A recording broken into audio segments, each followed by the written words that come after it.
One of the questions that I get during the mediation process is how to speed up the mediation process.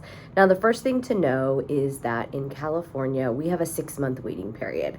And so that means that the soonest your divorce could be final is 6 months from the date that it is filed and served on the other party.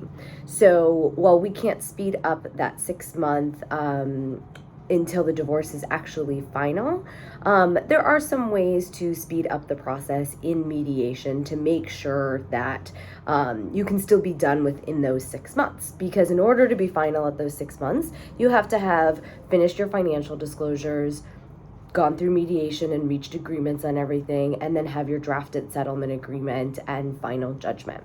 So a few recommendations that I have for speeding up the process is: one, scheduling regular meetings.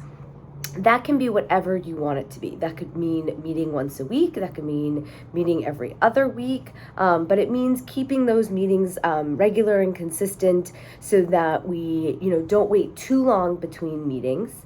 Now, sometimes we find that one spouse wants to move faster than the other, so it's certainly a balance between that.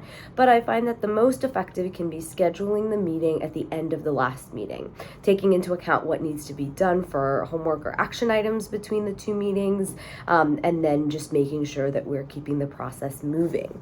The other thing I would say to speed up the process is by having timely communication with your mediator and the other members of the team.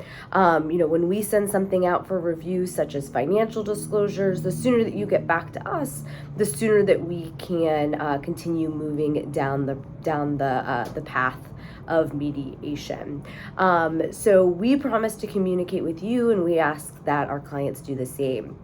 And then the last thing I would say that can help speed up the process is completing your financial disclosures and your action items. So completing your financial disclosures is one of the most important parts of the process, and there's really a lot of things that can't happen until those are done.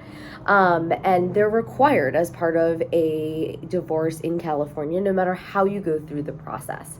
And so what's important is that you gather all your financial information and complete the documents that we're asking for, as well as in between meetings, completing the action items that your mediator has given you.